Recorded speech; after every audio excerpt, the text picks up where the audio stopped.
Awesome. Hello, everyone. Welcome to our stream today. We are here with 4 developers from Minerva Interactive, and we're going to be talking all about their studio and their newest game, An Austen Armoire. And I want to start just by introducing each of you, have you introduced yourselves, and I'll just go in order of how you're appearing on my screen. So you can say your name, what your role is on the team, what you did before you joined Minerva, and how long you've been with the studio now. We'll start with Ashley.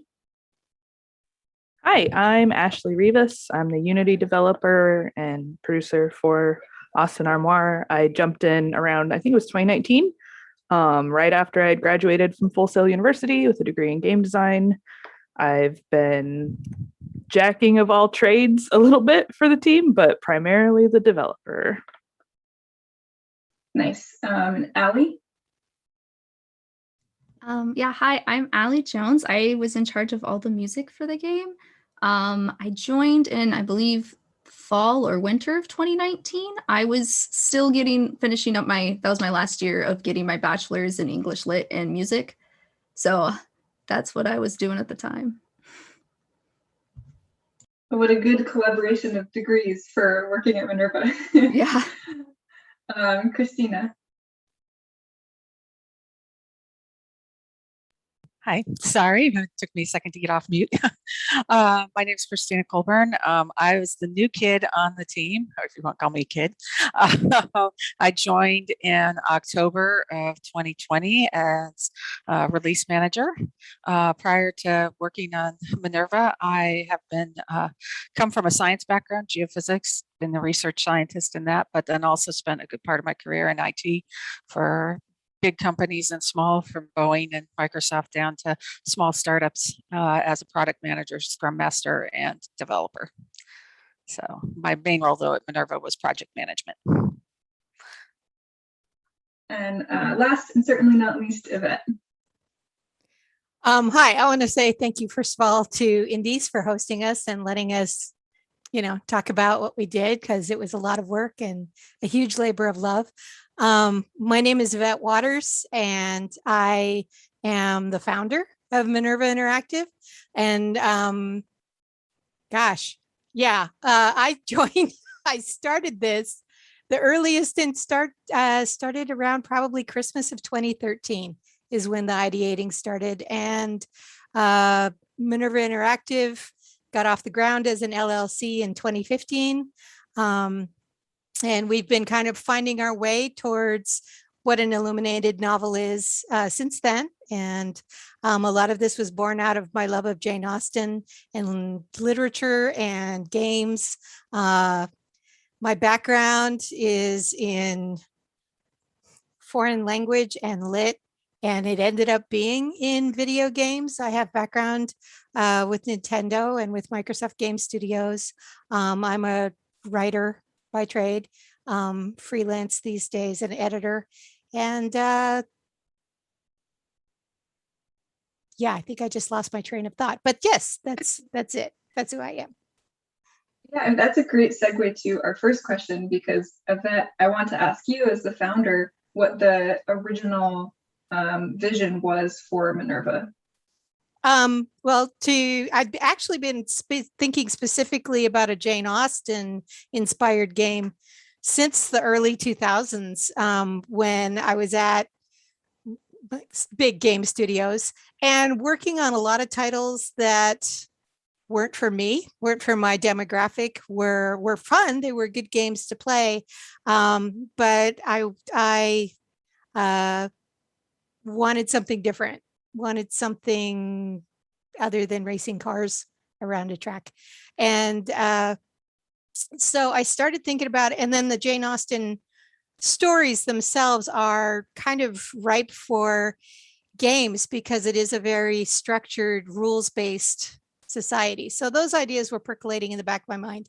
And then ultimately, I think the brainstorm came in late 2013, like I said, where what I realized was that I just wanted to not adapt novels so much, but find ways to play in them and to have the opportunity to read and to play my games and to nerd out with my friends all in the same place, to basically ride the rides in the book, and not have to go to, different sources to do that. And that was the beginning. Like, I think the story map, the room that you see in An Austen Armoire is probably the single thing that really reflects what the original concept of what we were doing, what I wanted to do was.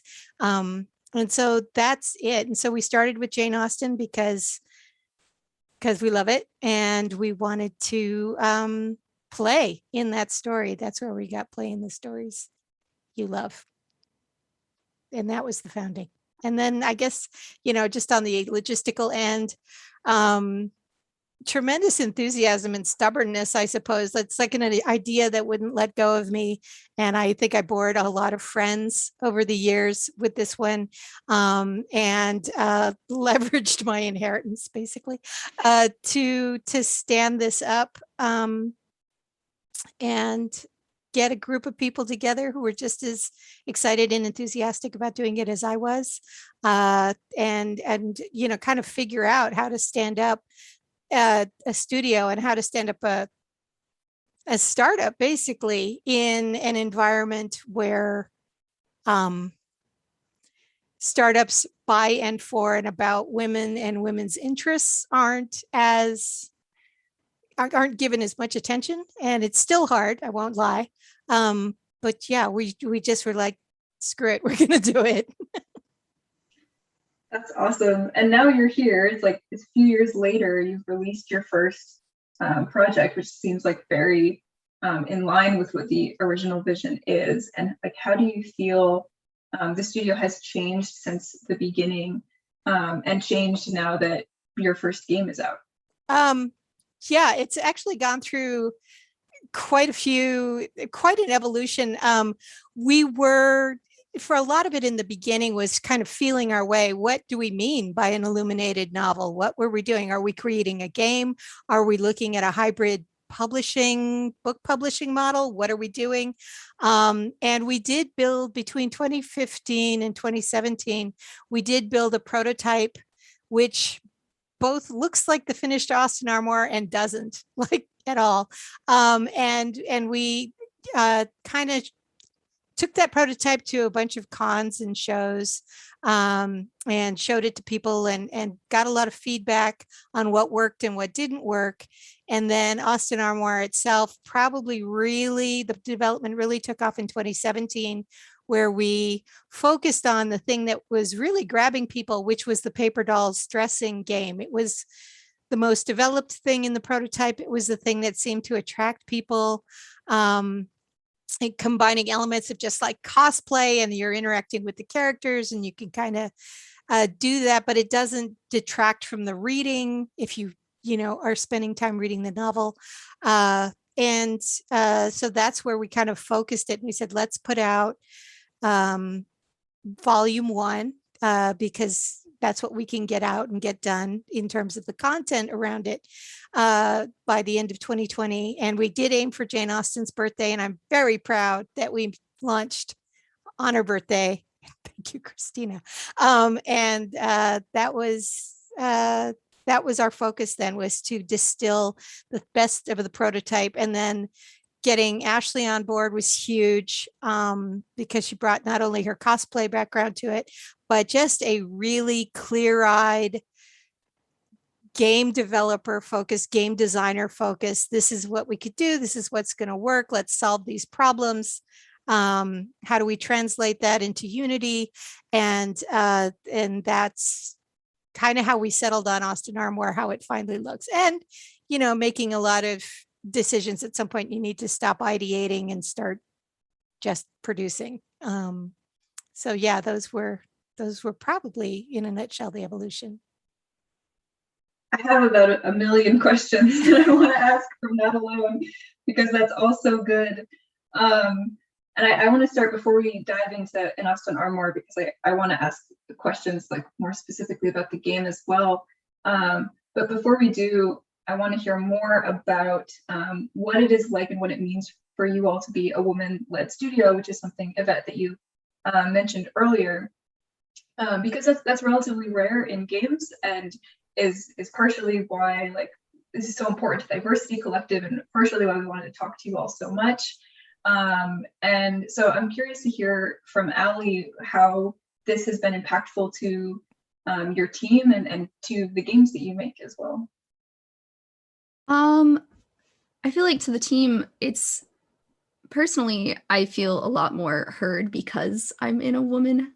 Like everyone is women in this team, which is so nice. And it makes it more comfortable to share my ideas and hear from other people, knowing that we're gonna like respect each other and be inspired by each other too. Like, especially as a younger woman in the group, to be like, oh, these are all women I can look up to, which I feel like helps drive the team a lot. Also, especially with Pride and Prejudice, like we made this game surrounding Pride and Prejudice, which I don't get to see as a gamer. I don't get to see very many games that focus on things that would be stereotypically called feminine or something. So it's nice to see that incorporation, and having us all be women, I think, helped with that. Yeah, absolutely. And I'm sure like that, when you're making the game as well, like you are thinking about an audience that's often not as often targeted in games audience, and being more inclusive to like welcome people into gaming that like don't often see content that they might want represented in games. So I'm curious to hear from Kristina and Ashley in what ways like the development of your studio is like grounded in being inclusive on your team and creating a product that is inclusive for all types of gamers. I'll go ahead and start on my perspective, and then Ashley, I'm sure will have a different perspective in ways. The thing for me that really struck me in this team is that two aspects were covered. One is that women could be in any role in a company and represent it well and succeed. So anywhere from me as a release manager, Ashley as a dev, Allie doing music, Yvette running the business and having the inspiration, our UX people, our artists, all women, just allowed us to break out of the gender roles of what roles women played in a company and what didn't. And the other part is the age diversity here. From Allie being one of our younger ones on the team, kind of being in that cutting edge of the current technology, trying to keep a cat off my lap here. And up to me, I'm a grandmother of 8 now, and yet still very active in the tech community and able to deliver as well, where ageism is still an issue in this industry. So those are the two areas that I think that we really shine in the inclusivity area. Ashley? Yeah, for me, in terms of gameplay, the inclusivity was so focused on bringing in an audience that wasn't typically a game-focused audience. We had seen, especially Yvette going to Jasna, we saw predominantly women that were interested in the concept, but were terrified of technology. And to be very fair, the age range was huge. There were younger women and there were older women. But a big thing for us became, we are aware that these people might be a little intimidated by Steam, by downloading a game, by kind of seeing this beloved property in the hands of tech at large. And that was something we wanted to kind of bring down so that everyone could feel like they could access this. It was something so many people were excited about, but it was intimidating. So we took a lot of time thinking of the gameplay in terms of, this is someone who might have no experience operating a computer. How are they going to play this? This might be someone who is substantially older than a broad range of our audience. Can we bring this to them? What can we do with things like text size? What can we do with draggable interfaces? How can we make this accessible? Was a big focus for us. And we're very aware that some of the Jane Austen fans can be a little touchy. So we wanted to make sure that things felt good. We wanted it to be a game, but one that was incredibly friendly in terms of who could play it. So that was a huge driving force behind a lot of the gameplay decisions. I think that shows up in the gameplay too, because playing An Austen Armoire is like kind of curling up with a book and getting cozy with it, and it's very relaxing. And so I'm curious, Kristina, when you're developing an interactive novel, like what elements of the novel and of the experience of reading a novel are important to maintain and that you keep in the game, and what elements are you changing to make it interactive, and where those two things collide? Well, actually, I'm going to hand this question off to Yvette because she was a lot of decision making behind that. I came in enough later that I wasn't party to. I'm going to hand that one off to her. Thanks. Sure, yeah. Yeah, that's fine. I would say that a couple of key critical things was approaching this from not just the point of view of a game player. I am a game player, but I'm a reader and an editor. And Jane Austen, and part of the reason why we started with Jane Austen, is that she has such a specific voice, and the reason why her stories for a lot of people are still popular, over 200 years later, is because she has a voice that speaks to us today. It's dry, it's witty, it's very knowing about people and characters around her. And I think I'm going to draw with broad strokes here. That as a woman of a certain age, I appreciate stories about characters and those character journeys and women's lives and women's choices and women's journeys. And I didn't want to draw attention away from that in the development of this interactive, game novel. That's why we do call it an illuminated novel, where we see what we're doing is kind of illuminations around the story in the same way that the medieval monks, illuminated books that actually told the story for people who were illiterate. They could look at the pictures. And so we're decorating, if you will, with games and interactions to illuminate, to bring out the things that make the story special while preserving that particular author's voice. One of the things I'm really proud of in An Austen Armoire is, and the reason also why it's just volume 1 and not all 3 volumes yet, is because it's the unabridged original novel. Haven't changed it, haven't cut it. I updated some spelling for modern day, so it wouldn't be distracting. But it was important to keep the whole thing there. So many people come to Jane Austen stories through movies, through other games, through adaptations.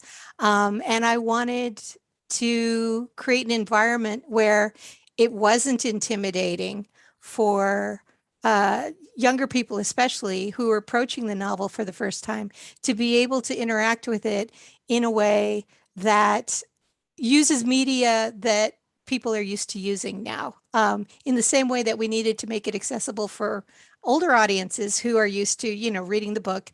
We also wanted to make it very approachable and accessible and living for people who consume media, as so many of us do, through games, through movies, through those kinds of interactions, and to make it live again. Okay, that was long, sorry. No, that's okay. I think, like, just quickly for people who haven't played yet, can you give them an idea of like what the experience is like if they've read the book before? Like how much of like reading the existing classic can they expect in the game versus interactive elements, and how do those two things play off of each other in the gameplay? Well, what we've done is we've used the novel itself and its own timeline. The book basically begins around Michaelmas 1811, which is September 29th.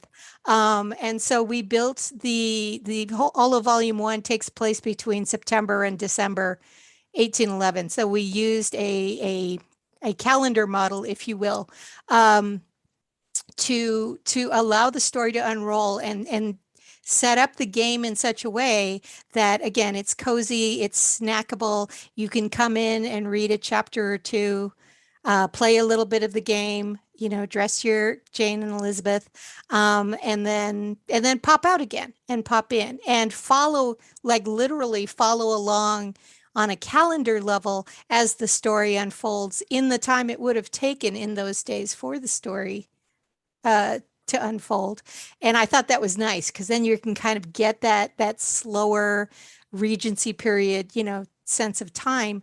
And it also allows you to consume the novel itself in more bite-sized pieces as we're used to doing nowadays. We reformatted, we didn't change the novel, but I did break it up into what I think of as blog length pieces, and present it in a kind of digital media style so that you could just read the chapters and follow along in scenes and acts, if you will, like you would with a movie or a play. There's also there's a ton of research that goes into making a game like this, because you are researching Jane Austen and her history and her work, and also making a game that's set in the same time period and historically fits within the look of the games, fit within the world that Jane Austen is writing about. So I'm curious to hear from Allie, from anybody else on the team who has a thought on it. I know you all have been involved, I'm sure, researching in different ways. But Allie, what role has research played for you in terms of connecting it to the time period in Jane Austen? It actually worked out really well for me when I had a class on Victorian literature when I first joined the team. So it was perfect timing. So a lot for the music side of things, especially for me, I already had some background as a pianist, learning about the era and what kind of music would be performed and practiced at the time. So it was a lot of fact checking for me, mostly making sure that I had the right composers that were around at the time, or also the composers that were being practiced on pianofortes and such. So that was most of my side of the research anyway.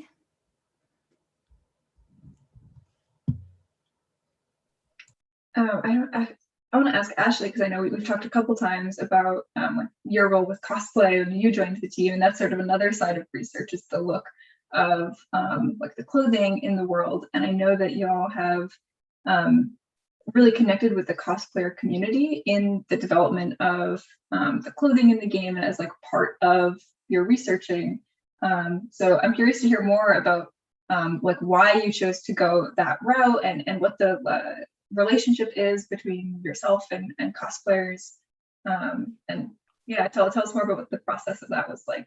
Yeah, absolutely. So a lot of the clothing design had been kind of set up before I came in. So we had this very lush range of clothing that had already been designed with very specific kind of Regency attitudes in mind. And I know from talking with Yvette, a lot of the attendees at JASNA, specifically the Jane Austen Society, was enthusiastic, is a really good way to put it. They're very passionate about the way that they kind of portray the attire in their, I will call it cosplay. I know they have different names for it, but it's cosplay. But that kind of passion, while it can be a little stringent, is also really exciting, because they care so much about this that they're willing to go through the meticulous lengths to craft these looks the way that they would have been worn. And that was really important to us, because they will communicate this love and passion and expect to see it reflected in the game. So when we finally took all of that and brought it into gameplay, it was really important to us to try to reflect it in a similar way. Concessions have to be made. It is a game. And, at the end of the day, we have to make sure it's playable. So certain things like having hundreds, gosh, I think we ended with over 700 individual assets for garments alone, having to make sure all of these can fit with each other and be worn on this one body and be translated into the infinite combinations of looks was tough. And we had to kind of, pare things down and limit things, while always keeping this really enthusiastic attitude for accuracy in mind.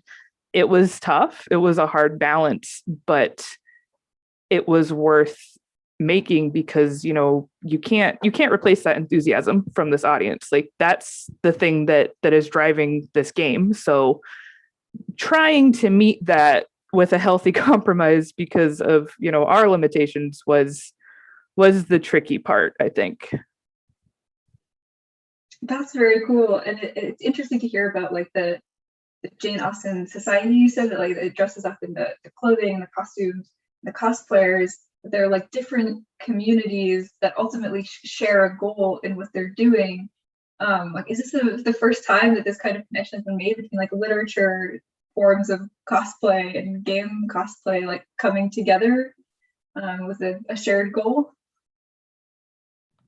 I think Yvette should speak to that one a little more, because I know there was excitement and pushback, like Yeah, on equal measure. I think we might be. I mean, one of the things that Minerva has that's been a challenge for me in terms of positioning, if you're talking about the business side of it and positioning your studio, is if you come into a group like Jane Austen reenactors, and I'm talking the serious ones, and you say you're a game studio, there is a bit of nervousness about it, that we aren't serious, that we don't appreciate Austen's work for the original, work and so on. And so we wanted to show that we loved Jane Austen's work just as much, and we were going to bring as much care to it as they do. And we did make some changes. I mean, down to the basic underwear on the dolls when you don't have any clothes on them. We changed that to be period appropriate. I think we had put in an early iteration, we had put bloomers on them, and we were told those weren't around yet. That was like 20 years later. So no. Things like that. And still, I would say we're still as a are we a game company? Are we on the same side, a literary publisher, where publishing companies are like, well, you're not serious, you're games. So it was, for us as a studio, not just as a woman-led studio, or in a women-driven studio, I should say, but also just as an artisan studio, which universe do we fit in? And they are, I think, joining, be it film, media, games, books, they're all coming together, but there's a lot of, entrenched, well, this is how we've always done it kinds of things that people will tell you. But I think the important thing is, as much as you can in the medium you're working and we're working in Unity, try to make something that is as aesthetically true to our goal as we possibly can. There were places where we had to make some trade-offs. There were some cosplay pieces we really wanted to put in that we were like, we can't, it just isn't working on all of these layers. And those are the trade-offs you have to make anytime you're making something creative that is also needing to get out into the world. I want to get to the aesthetics of the game next, but I think it's interesting what you just said, which is like that in film it's more common for there to be book adaptations into movies and into that format, but that in games it's still more rare or isn't seen as seriously in the same way. You kind of have to work, like how do you help to break down those misconceptions and say, like, we are serious about what we're doing, and this is a very like worthwhile and sought after way to experience Jane Austen's work. Yeah, in a way it's kind of parallel to just as a woman company, needing to be careful about establishing your credentials, and making sure that those are established to show that our composer, has. Actually, we didn't plan it this way, but it's just the most wonderful thing in the world that Allie has a lit degree, and to show that our backgrounds are in both, pretty solid in both technology and in the arts. I come from a theater background as well as an writing and editing background, and then a video game background. And I have had to pull all of those pieces to the front of my pitch, if you will, at several points. And in how we present, like the way we present art, we presented our prototype at the Jane Austen Society at their cons. They don't call them cons, annual general meeting. And then the way we presented at, like Geek Girl Con or something like that it's different. We had to skin our game, essentially our app. Sometimes I just refer to it as an app.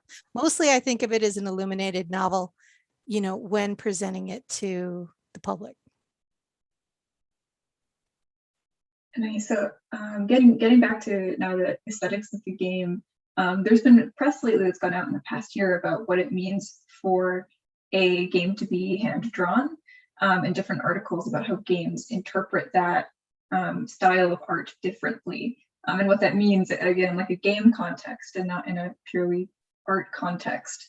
And I think An Austen Armoire is a great example of what you might call a hand-drawn game, because these beautiful illustrations in the image, even the banner that we've been putting up for the event pages for this, or like the home screen, the main interior room when you enter the game for the first time.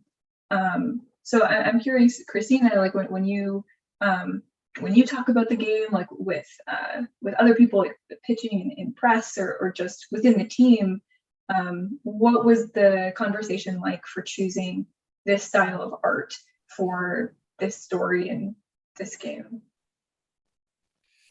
Again, this one is a Yvette question, because again, the art was changed before I came on board. So yeah, I think it's a really good question. And it did, in so many ways, the art informed it. I mean, what drives us first and foremost, or certainly what drives me, is aesthetic. I mean, what excited me about doing this, and this is going to touch on what Minerva is doing going forward, is to explore different aesthetics in illuminating different novels and creating those worlds that fit aesthetically with the book that you're reading.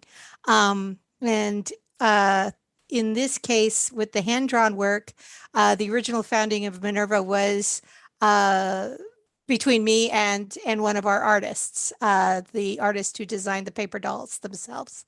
And she's no longer with us. She's moved on. However, we were both really focused on, and still are, on elevating the work of artists, hand-drawn artists, musicians, game designers, puzzle makers. The idea was to bring them all together and allow that work to show. One thing I know I absolutely didn't want, and I still don't, is to use Unity library art meeting pieces, because I wanted us to look different. I wanted it to be the novel that is evoked first, rather than a game being evoked first. So I didn't want it to look like everything else. And I adore independent games, the ones that are having, that have that hand-drawn aesthetic and different look. And so we ended up doing that. And then with the backgrounds, our background artist, Yuki Jia, did a lot of, actually all of it is hand done digitally. She paints literally. And then transporting that in there and then getting it to work as an interactive.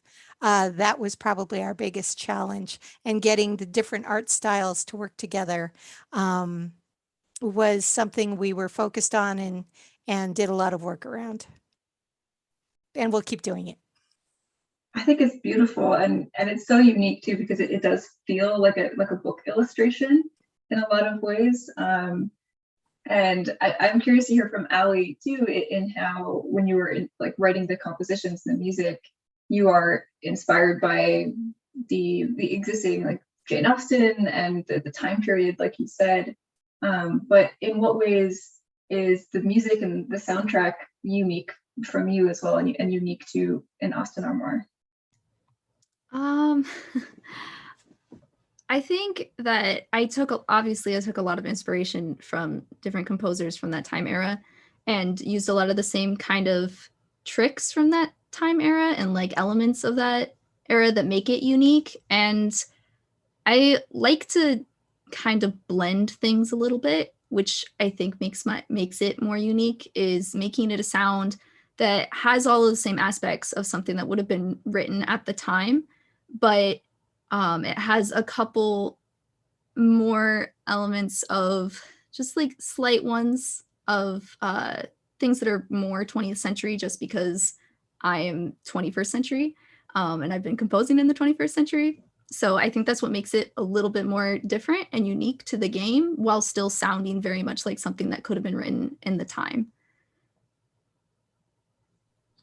Yeah, that's awesome. It's like even though it is a historical piece, like this is still interactive media and a game and a modern way to experience the novels. I think that's very cool, the way that fits into the music too.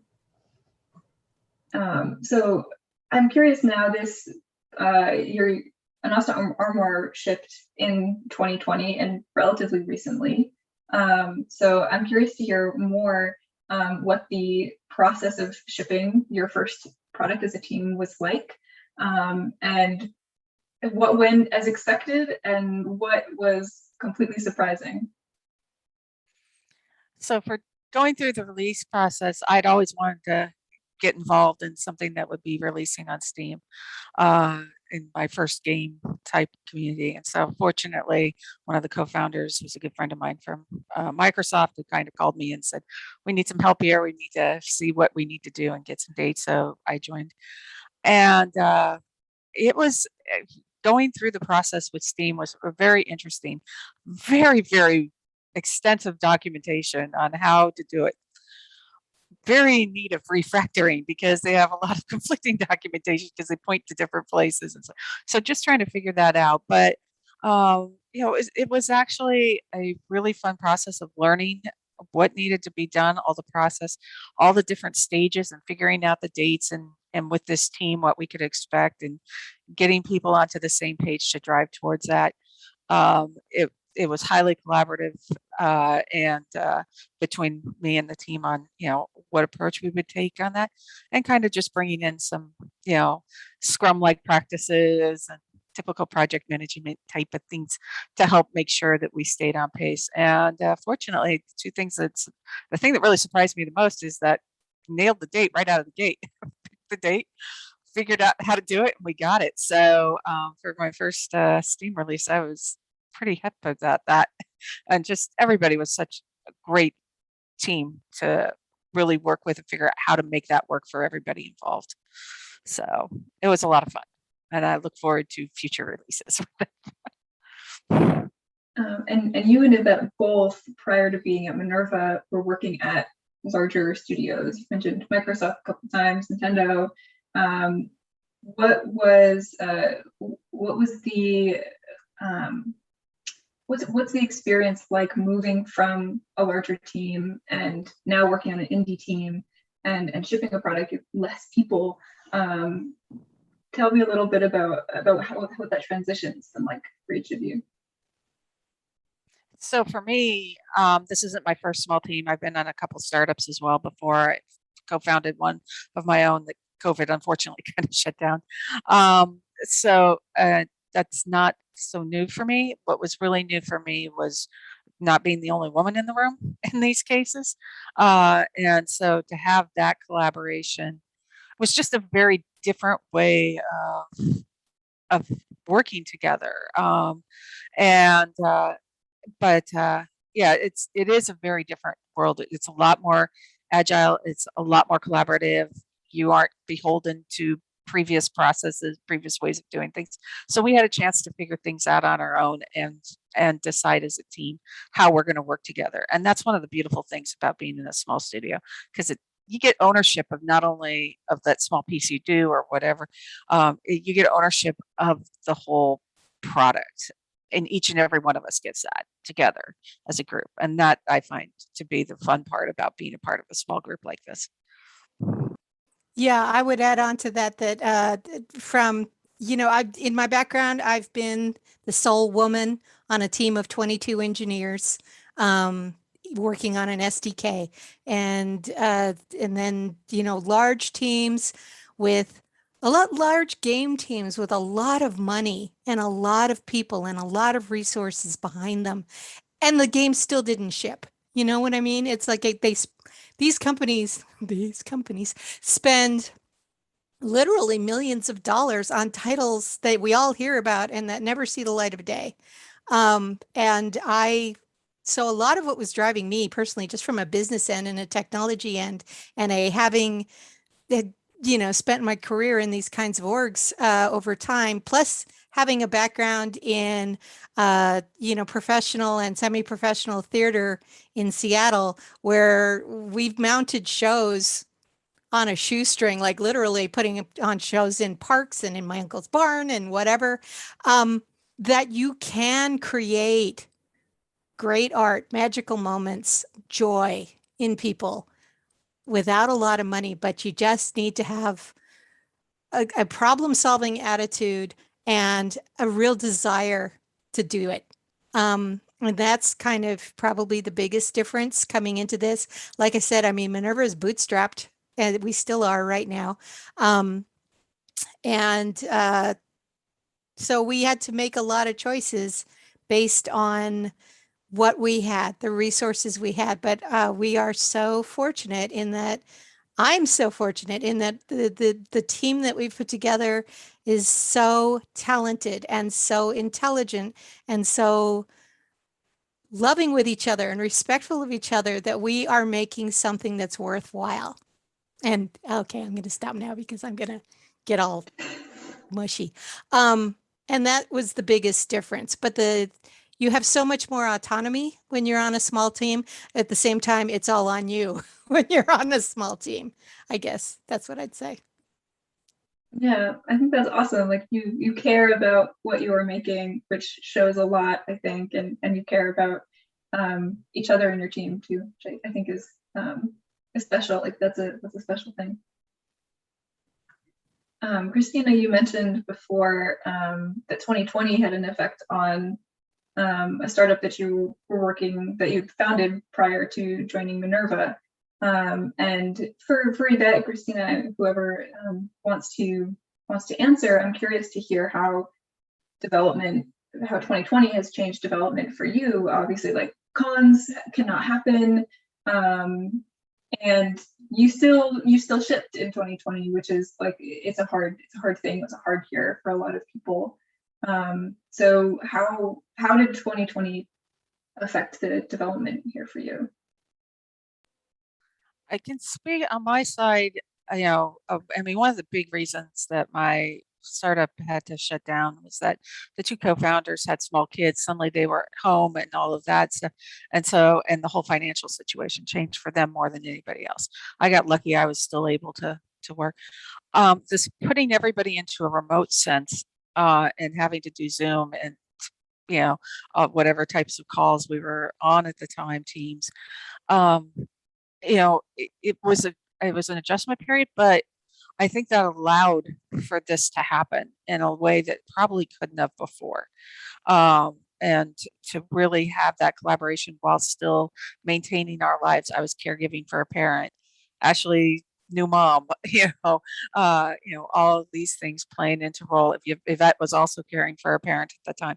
And so we got to be able to create while also doing those home things at a time when we were shut down. And it's transformed now that some of us are out working, and other companies back for salary again and everything, just seeing how that's transformed that work life. This is going to be the new normal for us in a lot of ways, as we have diverse workforces and stuff. But I will say, I am looking forward to the day that group of us here get together and actually see each other in person, because we have yet to do that. I'm looking forward to that because it would be a healthy thing. Yeah, if I can jump in, and I would also mention that Susan Burgess, our UX designer, who isn't here because she is caregiving a parent right now. It, it 2020 was a strange year in that it both created challenges for us, but it also created solutions. I mean, COVID aside, a lot of us were dealing with quite a few domestic challenges that were taking up a lot of our time. But the Minerva team was already mostly remote. We would get together in person, maybe once a month, twice a month to do work around the table together. And then we had to go. The hardest part was having to go entirely remote, not get to see each other. But we were also already set up with Slack and Trello and all of Zoom, all of these other systems to continue working. And then, in an odd way, if I can speak selfishly for myself, people like Kristina and Susan and Ashley and actually everyone kind of became more available because people, in some ways, several people were between jobs because other, brick and mortar businesses or big offices had to shut down. Suddenly, very talented people had more time at home and could devote it to this project. And we had always, we were aiming to ship, and we were kind of by hook or by crook, we want to get this out. And I just want to say, given the shit show that 2020 was, if I could say that, this was the one bright, shiny thing that, God damn it, I was going to do it or die. And I think we all kind of felt that way by the end. And we're so proud that we did it. It sucked right up until the end, but we did it. I'm curious, Ashley, do you have plans now for what post-pandemic looks like for the team? Are you do you have, I know you said you were largely remote before COVID as well, but do you have plans to see each other in person and work together, get back in an office? Are you rejoining cons and cosplay as those start up? What does this look like for you? Yeah, so like Yvette said, we were already remote, and we're spread out. Some of us are on the east side over in Redmond, Seattle. Some of us are on the west side, and Allie's in Portland. So we'll stay remote for the brunt of things. But we had those wonderful in-person sessions, which were just kind of throw the things at the whiteboard and just talk and be around each other. So getting back into those is obviously a plan. We want a big hi, hello again morale event sometime soon. We really want to, not come back into a conventional office, but get those opportunities to be around each other again. They were huge, especially as we kind of look towards what's next for a bigger project and what's happening next for Austen Armoire specifically. Cons and cosplay communities, we want to be back there so bad. We've missed them. We wanted to do all of them, especially now that it's out. Jasna coming back to that with a finished project is definitely on our list. We want to be back at Geek Girl. These things where we got so much feedback that was so useful for us before were places where we met people who would say, I want this when it's out. And now it's here. And we want to be able to show it like we did it. We crossed this line and finally be able to present it to all these people that were so wonderful and supportive throughout the whole journey. So we absolutely want to be back at events. They're mostly, sound-based, Seattle-based events that we really like going to. Jasna is a bigger one that's further away, but it would be silly to not go to something that's exactly where we want to be. So once everything's safe for everyone, we're 100% there. If you can say, you kind of teased it in there a little bit, what is next for An Austen Armoire? Are you continuing development and updates, or what can people expect to see next for it? So we are continuing development. Our next step is to port these to our Austen Armoire, I can speak, to iOS for the iPad and for into the Google Play Store. So I have begun research into that process of how we get there, and so that is our next step. And then, of course, Yvette, owner of the roadmap, can tell you a little more about what she wants to see coming beyond that.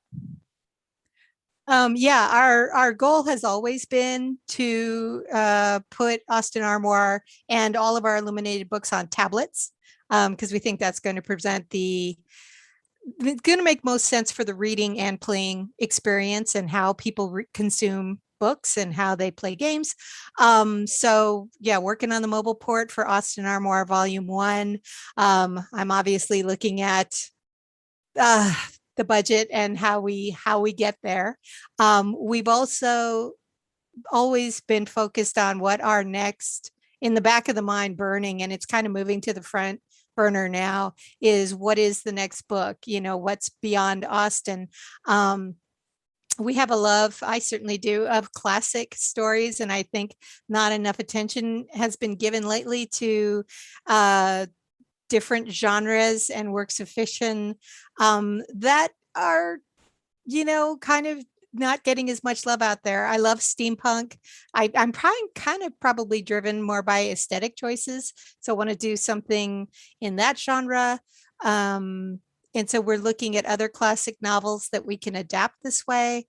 Thinking of a lot of, early science fiction, Verne, Wells, things from that time period, maybe mysteries. So we'll probably be doing, we all have to get together as a team and decide what our next title is that way. But we've got a short list of books, probably some Gothic stuff coming up. Yeah, that's kind of where we are right now. And fundraising and growing and resettling after everybody's vaccinated. Nice. So we're going to move over to the live Q&A soon, but before we do that, I just want to go around to everybody once and ask you to say like what you are excited about and coming up next for Minerva, whether it's just something small in the day-to-day, obviously with no big spoilers or things you can't say, but yeah, I guess I'll go in the same order of how I did before. So Ashley, you are first on my screen. Yeah, I am really excited for the mobile port. That's going to be one of the big things that I think will be just so satisfying. I mean, we kind of went backwards a little bit and went from mobile to PC, and now we want to go back. So that's my big thing that I'm really ready for us to do next. Nice. Allie? I'm just really looking forward to our next project and what I'm going to be able to do and what book we're going to end up working on. I'm very excited at the possibilities. Cool. Kristina? I'm excited about seeing, besides being able to do the mobile port, which is from a technical standpoint fascinating to me, is what is the next book we're going to do. I know what's in Yvette's mind at the moment, and really excited about the opportunities there. The other thing I'm really excited about is some ideas that we've been shooting around on the music front about how we approach music, and Allie and Yvette have been talking about that. I'm just like, oh yes, that would be fabulous. So I'm almost giddy on that front. So I want to see what comes of that. But that's about all I can say on that front, I think. Cool. Yvette? Yeah, so the mobile port for Austen Armoire, and we do also want to, obviously I want to finish Pride and Prejudice in the style we're doing. That doesn't necessarily mean that volumes 2 or 3 will have exactly the same look and feel and experience, but they will all work together. I've always thought of them as acts in a play, and so they will be coherent, but possibly different, with a different experience or different kinds of games or activities in each volume. And like I said, we do have a short list of game ideas, or book ideas, I should say, specifically, that we want to tackle next, which will allow us to explore a different aesthetic and mostly take a lot of the lessons learned and a lot of the practical engine that we've already got put together from Austen Armoire, and how can we apply that to other books. We've been lately talking some pretty brilliant ideas from Allie's part, where I'm kind of like, oh yeah, duh, why didn't I think of that? With regard to the music, and So yeah, we're kind of, it's interesting to see how each piece will become its own production. But that's what we're working on right now. And for me, the big one is getting my fundraising and marketing butt in gear. Yeah, for sure. So we're going to move to the live Q&A now. So for anyone who's watching on Twitch, pop your questions down in the Twitch chat, and we'll answer them in order of how they come in. So we got one question that came in, I think before we started talking about tablets, but they were asking, speaking of cozying up with a book, will this be released on tablets? You see it's on Steam at the moment. And they probably asked that right before we started talking about it, but I don't know if there's anything else that you want to say about like when can people expect to see a tablet port, or if there's anything else on the release of that port that you wanted to mention. And these are open for whoever wants to jump in to answer. I would say in terms of the mobile port to tablet, that's top of the list, and we're like, that's an ASAP kind of thing. I hope that we can do it this year.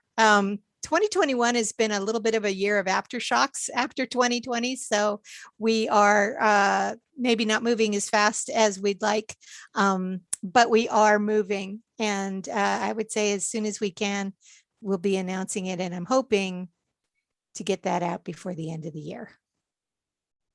Nice. Looking at Ashley. Fingers crossed. The project manager in me is saying, oh, we can do much faster, but we'll see. This is a question from the chat from Panzer Ruin, and it's a question for Allie. How did you approach the style of composition for this game? The music feels very era appropriate. Did you research the musical style, or did this knowledge come from your existing musical background? You might have answered this, but if there was one that specifically inspired this game, please feel free to elaborate. I guess like one composer or musical piece too that inspired it. It was the most of it was inspired by Haydn, just because that's the piece I was working on for my piano lessons for my degree at the time.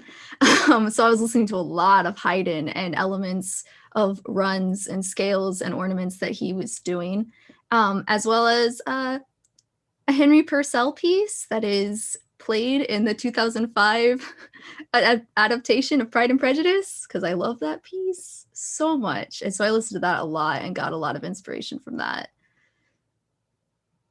Nice. We have another question. Whose idea was it to include the meowing cat in the home screen of the game? I think details like that, including the music, make it feel very immersive. I don't know whose idea it was, but that cat was like the center of so many conversations about how long it would meow, when it would meow, was it purring in his sleep at night? I mean, all of those things. But we all love the cat, but it was also our nemesis for a good chunk I of hate time. the cat. I do not love the cat. Exactly my I hate point. the cat.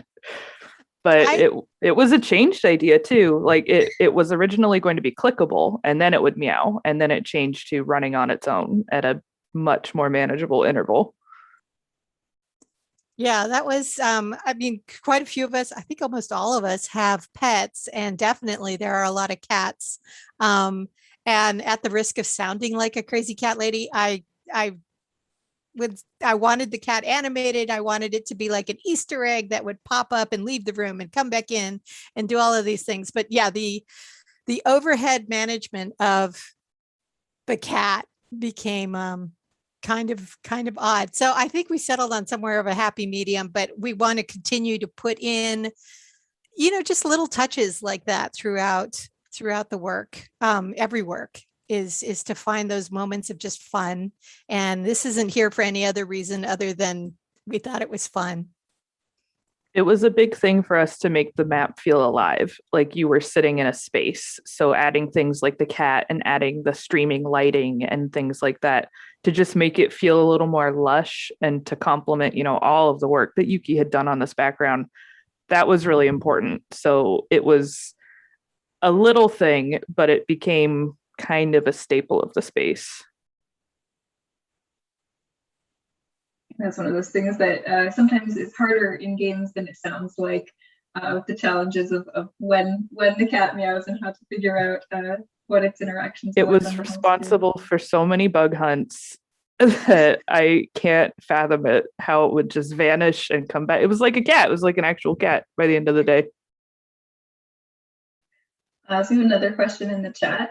So are you guys going to jump into part 2 immediately, or do something else and then come back to the next chapter?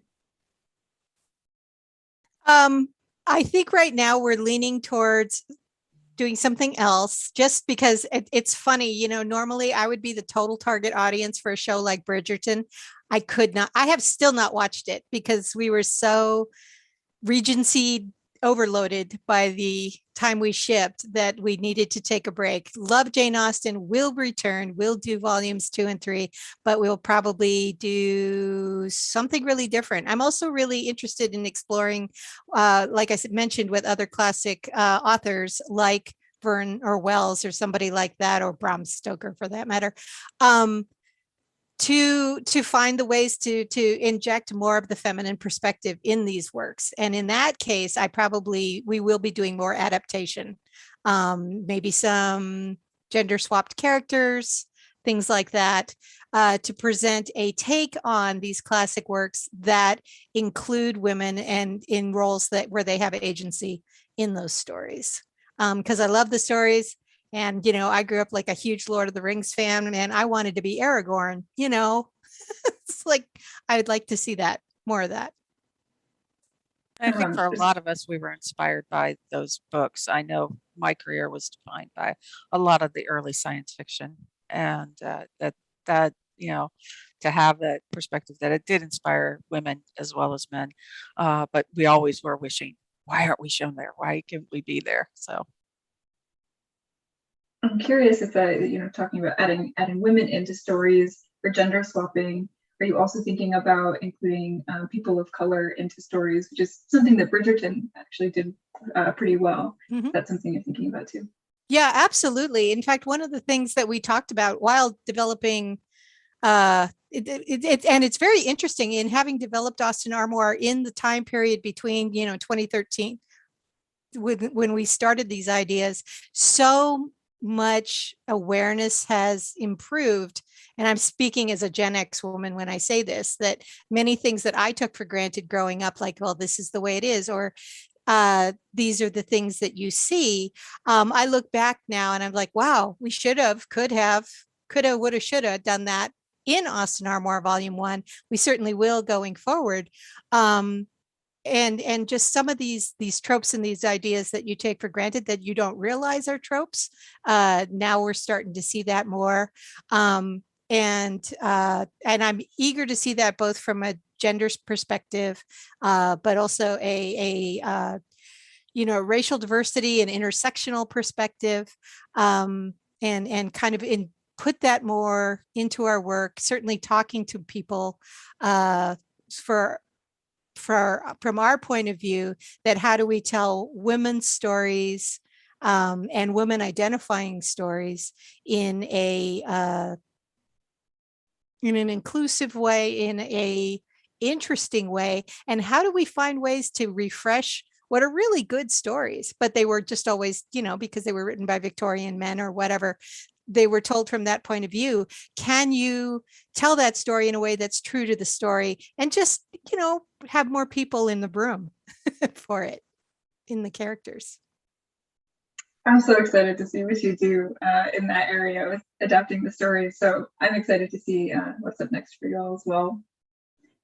I want to give everyone a chance to go around, and we'll do, unless some other questions come up in the chat, we can get to those after.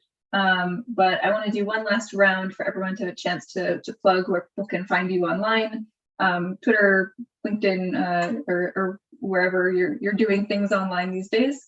So I'll just keep going in the same order of how you all are appearing on my screen. So Ashley, you're up first. Yeah, my website has pretty much links to everywhere. FullMetalAshley.com, doing Instagram stuff, itch stuff, small projects in between the mobile port. So you can find all that stuff there, or we have our About Us for the Minerva team, and my link is in there too. Nice. Allie? Yes, similar to Ashley, all my information is on my website, which is it's a card website, so it's alliemusic.card.co, and it has all of my links, which is also linked on the About section in our website as well. Cool. Kristina? So for me, professionally, I could be found on LinkedIn. And then I also am have just more of my personal stuff that I keep it pretty well curated. It's kind of boring at the moment, but on Instagram at kitsapkittens.com, because I just got approved to be a kitten foster mommy for the Kitsap Humane Society, that I'll be following all my kittens there, as well as the house we're building to house them. So working on that. But those are my 2 locations. And Yvette? Well, I would say definitely anything new and news about Minerva Interactive, we are posting on our website, which is www.minerva-interactive.com. There's a story behind the dash I won't go into. And also for myself professionally, I am a freelance by day. I'm a freelance writer in technology marketing, and I can be found on LinkedIn under my name. And yeah, the big stuff is look for us on Steam right now if you haven't seen Austen Armoire yet, and then minervainteractive.com. Yeah, go get an Austen Armoire on Steam if you haven't already. And we are going to end here. We'll roll the trailer at the end of our chat. So if you miss it at the beginning of the stream, you'll get a chance to see it now as well. And that's all. Thank you all for coming and being here and sharing your story with all of us. Thank you to Seattle Indies and Diversity Collective for having us. It's been great. Thank you very much. Thank you, guys.